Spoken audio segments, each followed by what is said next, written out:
Hello दोस्तों, बहुत-बहुत स्वागत है आपका हमारे और आपके अपने चैनल थ्रिल स्टेशन पर। मैं हूं अजय और आज मेरे साथ मौजूद हैं ए स्क्वाड से एक बहुत ही खास मेहमान जिनका नाम है अंकित। अंकित, बहुत-बहुत स्वागत है आपका थ्रिल स्टेशन पर। Hello thrill station and hello everyone. तो दोस्तों, आज के इस वीडियो में हम लोग बात करने वाले हैं पॉन्जस डैनियल फ्यूरी के सेकंड सीजन के एपिसोड 6, 7, 8, 9, 10 और 11 के बारे में। आपको बता दें कि पॉन्जस डैनियल फ्यूरी के सेकंड सीजन के एपिसोड 1 से लेकर 5 तक का रिव्यू हम लोग ऑलरेडी ए स्क्वाड यूट्यूब चैनल पर कर चुके हैं, जिसका लिंक आपको डिस्क्रिप्शन में मिल जाएगा। शुरू करने से पहले आपको हम बता देना चाहते हैं कि ये एक लाइव रिकॉर्डिंग है, यानी यहाँ पर किसी भी तरह के रीटेक का कोई चांस नहीं है, तो अगर कोई शब्द ऊपर नीचे हो जाए तो आप लोग देख लेना। तो बिना ज्यादा समय गवाए आइए शुरू करते हैं।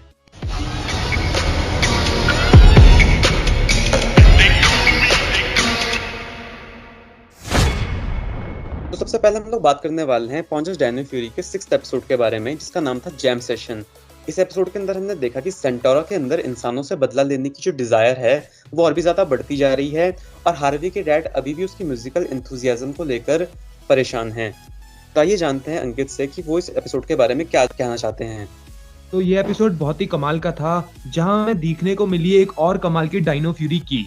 तो यार ये की देखकर यार मैं थोड़ा शॉक हो गया, क्योंकि जिस आदमी ने की पहनी थी उसने अपने गले में इसको लटकाया था, और हार्वी भी इसको देखकर शॉक हो गया था क्योंकि उसको एक और नई डायनो फ्यूरी की देखने को मिली। यहाँ पर हमें देखने को मिला कि हार्वी के डैड को अभी भी उसका गिटार बजाना, उसके गाना गाना, ये सारी चीजें पसंद नहीं है।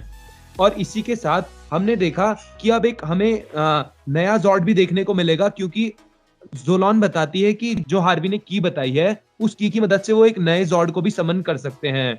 इसी के साथ हमें वॉइड नाइट भी और वॉइड क्वीन भी यहाँ देखने को मिली हैं। इसी के साथ हमने एक मशीन भी देखी जो वॉइड नाइट बना रहा है, और उसकी मदद से यार उसने जितने भी बाकी के पुराने जो वो थे, क्या बोलते हैं, मैगाजॉर्ड्स, उन सबकी मैगाजॉर्ड्स की फ्रीक्वेंसी को रिकॉर्ड कर लिया है, और अब वो सारे मैगाजॉर्ड्स को मतलब रोक के रख सकता है, और इसकी मदद से यार वो पावर रेंजर्स को हराएगा।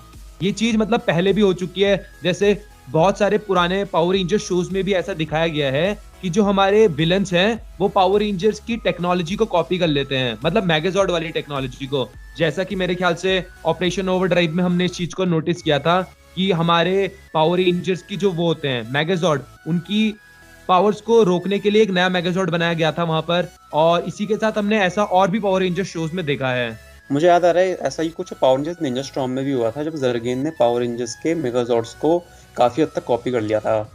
पूरी तरह से डिसएंगेज तो नहीं किया उनके मेगाजॉर्ड्स को, पर उनके टेक्नोलॉजी को चुरा लिया था।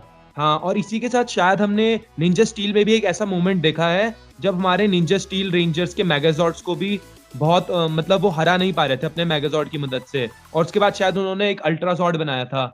ऐसा ही यहाँ पर भी हुआ है, जब हमें देखने को मिला कि अब हमारी नई डायनो क्यू की मदद से हमारे रेंजर्स ने नए मैगाजॉर्ड को समन किया है, और उसकी मदद से वो उस मशीन को डिस्ट्रॉय कर देते हैं। और एक जगह पे थोड़ा सा वियर्ड मुझे तब लगा इस एपिसोड में, जब हार्वी इजी और एक आई थिंक जेटो के साथ उस सिंगर के पास से वो की लेने गया था, क्योंकि उस वक्त बाकी दो हाँ, रेंजर्स अपने फॉर्म रेंजर फॉर्म में थे और हार्वी अपने नॉर्मल ह्यूमन फॉर्म में था।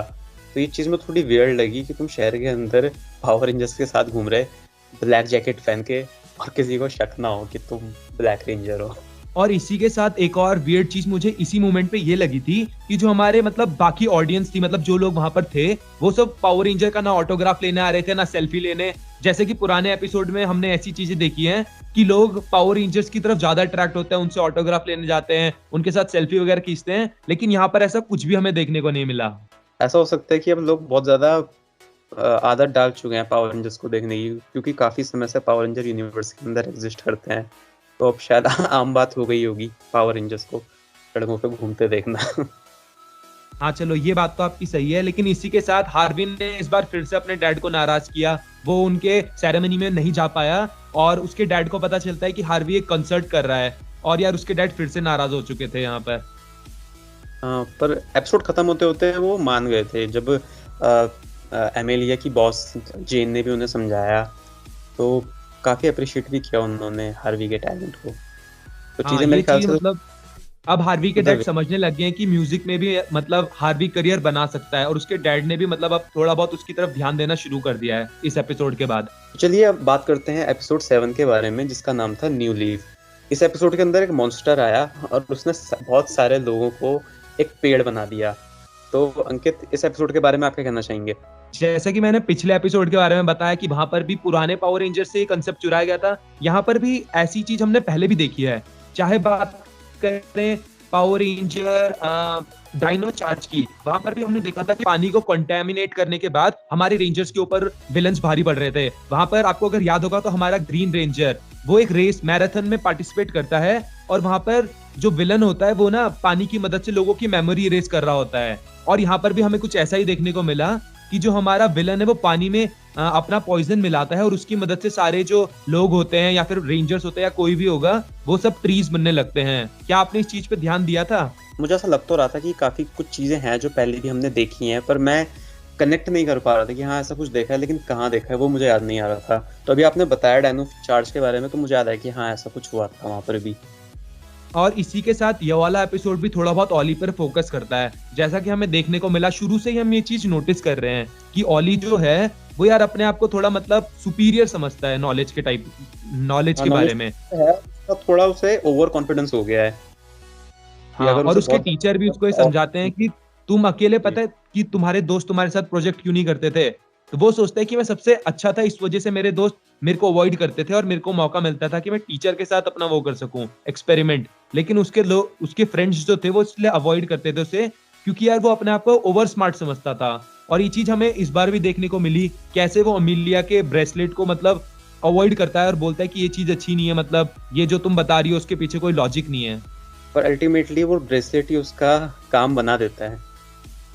हाँ, तो उसे पता और चलता है कि इसी के साथ हमें देखने को मिला कि जो हमारा वॉइड नाइट है यार वो थोड़ा बहुत सुधरने लग गया है, क्योंकि उसको पता चल गया कि जो उसकी वाइफ है सेंट्यूरा, जो कि वॉइड क्वीन बन चुकी है यार, वो मतलब वो क्या चाहती है कि वो ह्यूमंस को वो करना चाहती है, हार्म करना चाहती है। लेकिन वॉइड नाइट इसके सख्त खिलाफ है। वो तो बस चाहता था कि उसकी जो वाइफ है वो फिर से हील हो जाए और वो ये प्लेनेट छोड़कर यहाँ से चला जाए। मुझे सीरियसली इस एपिसोड में वर्ड नेटल बहुत बुरा लगा, क्योंकि उसने बहुत कुछ किया था सेंटोरा को ठीक करने के लिए। पावर रेंजर से लड़ाई की, कितने सारे स्पोरिक्स कहाँ से इकट्ठा किए, कितनी जोखिम में डाला अपनी जान को। हाँ, और उसने साथ ही स्पेसशिप भी बना लिया था ताकि वो इस प्लेनेट को छोड़कर जा सके, लेकिन सेंट्यूरा ने इस एपिसोड में उस स्पेसशिप को भी डिस्ट्रॉय कर दिया। अब बात करते हैं एपिसोड 8 के बारे में, जिसका नाम था सीरियस बिजनेस। इस एपिसोड के अंदर बस ब्लास्ट के 10 मिलियन सब्सक्राइबर्स पूरे हो गए और मेरे 1000 भी नहीं हो पा रहे। चलिए कोई बात नहीं, आप बताइए अंकित, आपको क्या अच्छा लगा इस एपिसोड के अंदर? सबसे पहले तो मैं ये बोलना चाहूंगा कि आपके 1000 सब्सक्राइबर बहुत जल्दी हो जाएंगे। और अब बात करते हैं इस एपिसोड की।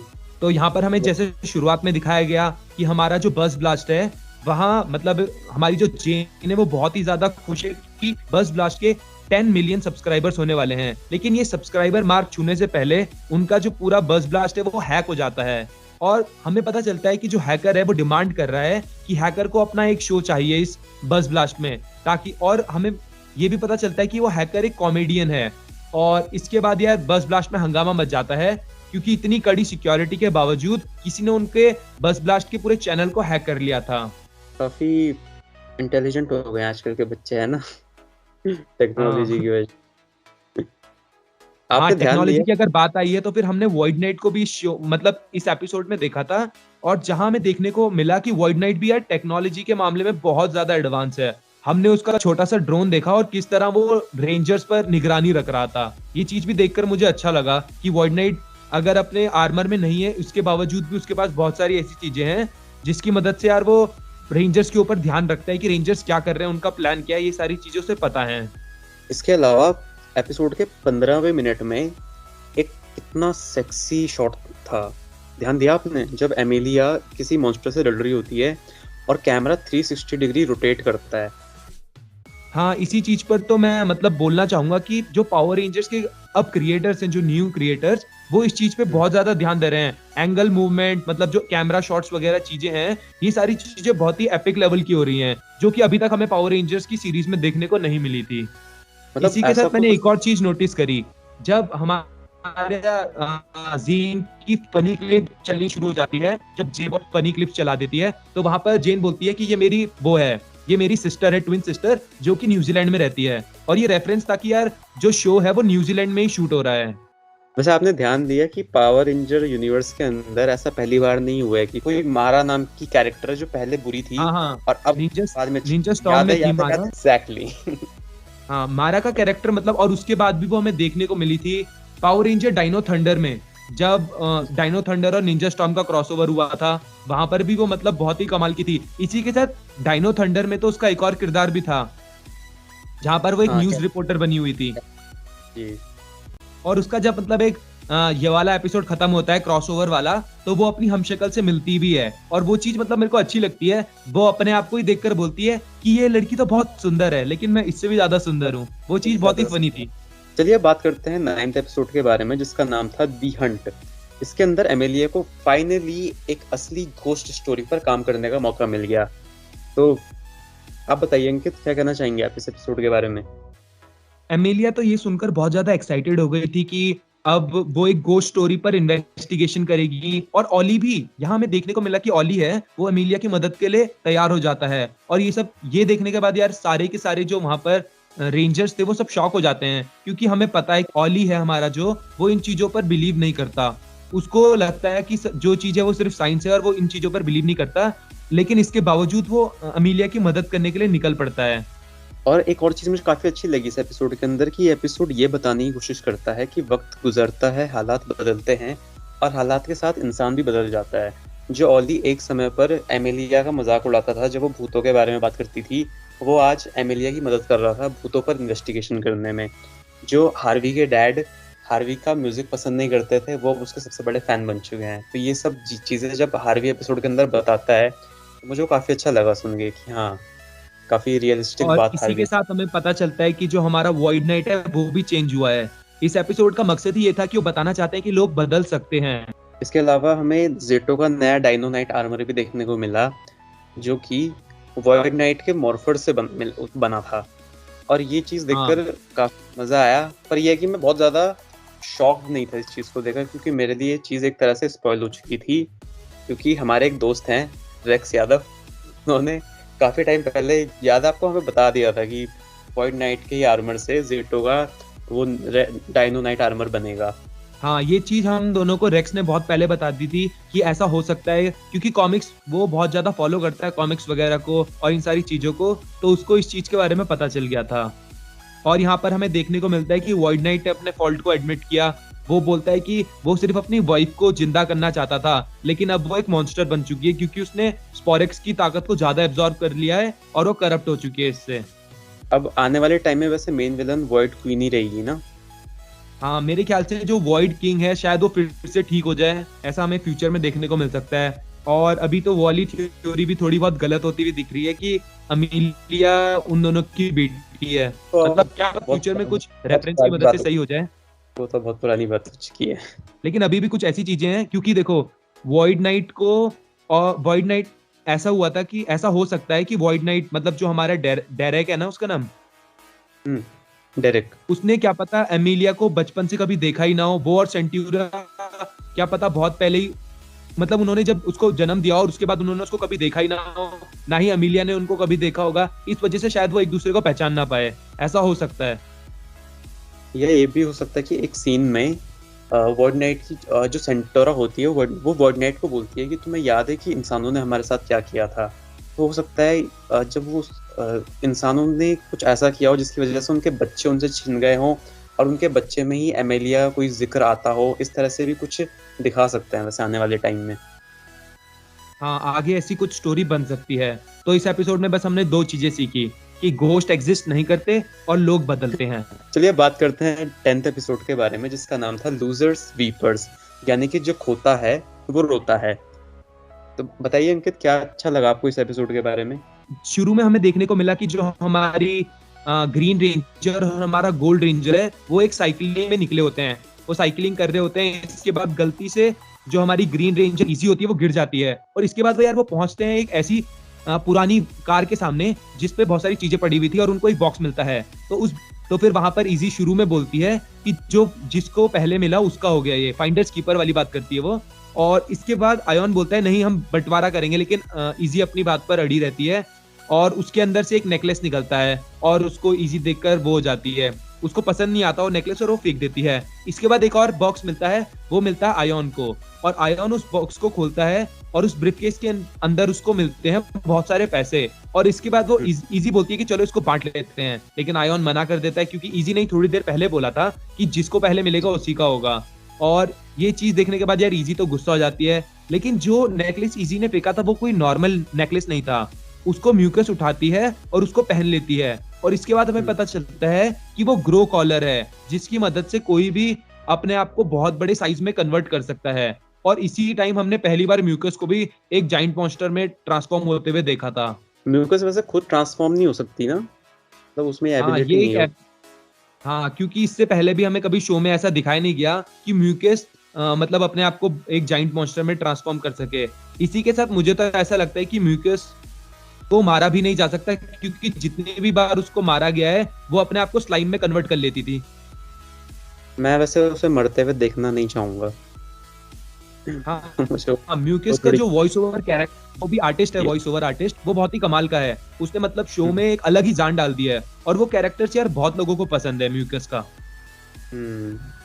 इसके अलावा इस एपिसोड ने हमें ये भी सिखाया कि इंसान को ना मटेरियलिस्टिक जो चीज़ें होती है वो एक टेम्परेरी सेटिस्फैक्शन दे सकती हैं, लेकिन लॉन्ग रन में वो एक ऐसी खुशी नहीं दे सकती जो हमेशा हमारे साथ रहे। मतलब आज तुम्हें कोई चीज़ मिलती है, कुछ समय बाद वो तुम्हारे लिए पुरानी हो जाएगी, लेकिन ज़रूरी है ये बात कि जो अपने हैं उन्हें अपने साथ रखना। हाँ, और पॉप अप ने भी उसको ये सारी चीजें सिखाई, और इसके बाद उसने जितनी भी चीजें खरीदी थी वो लोगों पे डिस्ट्रीब्यूट कर दी, और फाइनली यार उसने इजी को भी एक नई साइकिल दिलाई थी। लेकिन इस एपिसोड का जो मेन फोकस था वो था यार प्राइमो अल्ट्रा जॉर्ड, जो कि हमें देखने को मिला। और इस चीज को यार हमारा जेटो अवॉइड कर रहा था, क्योंकि जेटो ने इस चीज को पहले भी यूज किया था और उनको डिफीट का सामना करना पड़ा था, और वो नहीं चाहता था कि इस बार भी उसके जो फ्रेंड्स हैं वो इस चीज को झेलें, और इस वजह से वो प्राइमो अल्ट्रा जॉर्ड यूज नहीं करना चाहता था। लेकिन इसके बावजूद जो हमारे सोलोन और हमारा ब्लू रेंजर ऑली वो कन्विंस करते हैं कि ये सही हो सकता है। आप बताइए, आपको इसमें मतलब ये चीज देखकर कैसा लगा था? मैं शुरुआत में थोड़ा डाउटफुल था। आपको याद है जब वो एक पावर रेंजर्स एक दूसरे प्लेनेट पर जाते हैं और उन्हें बताते हैं कि वहाँ पर 2 और जॉर्ड्स हैं, फिर वहाँ पर 2 और कीज मिलती हैं, तो वहाँ पर उस एपिसोड में तो ये बताया गया था कि जब एंशिएंट बैटल के दौरान 65 मिलियन साल पहले जो धमाका हुआ था उसकी वजह से जॉर्ड्स दूसरे प्लेनेट पर चले गए हैं। लेकिन इस एपिसोड में हमें जो प्राइमल जॉर्ड दिखाया गया था उसके अंदर टीरेक्स जॉर्ड, मोसोरेसर जॉर्ड और टेरा फ्रीज जॉर्ड उन्हें मिलकर बनता है। तो मुझे समझ नहीं आया कि जो बाकी के जो जॉर्ड्स थे जो दूसरे प्लेनेट पर चले गए थे वो कैसे वहां पर पहुंचे, क्योंकि वो तो इस जॉर्ड का पार्ट थे नहीं। हाँ, मतलब बहुत सारी ऐसी चीजें हैं जो पावर रेंजर कभी क्लियर नहीं कर पाता, और कुछ ऐसी चीजें भी होती हैं जो हम मिस कर देते हैं। तो अगर हमारे किसी सब्सक्राइबर को इस बारे में पता है तो वो हमें कमेंट करके जरूर बता देना। तो चलिए अब बात करते हैं आखिरी एपिसोड के बारे में, मतलब सेकंड सीजन के अभी जितने एपिसोड हमारे सामने आए हैं उनमें से आखिरी एपिसोड के बारे में, एपिसोड 11 द कॉपी कैट। इसके अंदर हमें हार्वी का लिखा हुआ एक बहुत ही ज्यादा खूबसूरत गाना सुनने को मिला जिसका नाम था स्पॉटलाइट। तो अंकित, आपसे जानना चाहेंगे कैसा लगा आपको ये वाला एपिसोड? इस एपिसोड में यार सबसे पहले जब इन्होंने शुरू करा गाने के साथ, स्पॉटलाइट गाना था जो हार्वी का गाना था, वो बहुत ही अमेजिंग था यार, और उसको सुनने के बाद एक अलग ही मतलब सेटिस्फेक्शन मिल रहा था। लेकिन जैसे ही मुझे पता चला कि किसी ने उसका गाने को चुरा लिया है, मतलब जो वो आर्टिस्ट रहता है वो हार्वी के गाने को चुरा लेता है, तो यार मैं तो बहुत ही ज्यादा मतलब अपसेट हो गया था ये चीज देख के। लेकिन इसके बाद जब हार्वी को पता चलता है कि उसके गाने को चुरा लिया गया है, उसके डैड भी बहुत ज्यादा गुस्सा हो जाते हैं। ये चीज भी मतलब नोटिस करने वाली थी कि उसके डैड जो उसके पैशन को फॉलो नहीं करने देते थे, उनको म्यूजिक अच्छा नहीं लगता था, लेकिन अब वो भी हार्वी को सपोर्ट कर रहे थे। वो भी अब बोलते हैं उसके लिए, वो स्टैंड लेते हैं उसके लिए, उसके म्यूजिक के लिए। ये देखने में सही में मजा आया। लेकिन फाइनली जब लास्ट में फिर से हार्वी अपना गाना गाता है, लेकिन इस बार वो बहुत सारी चीजें उसमें ऐड करता है और फाइनली वो जीतता भी है, तो मतलब एक अच्छी फीलिंग आती है कि फाइनली कि जो हमारा रेंजर है वो जीत गया है।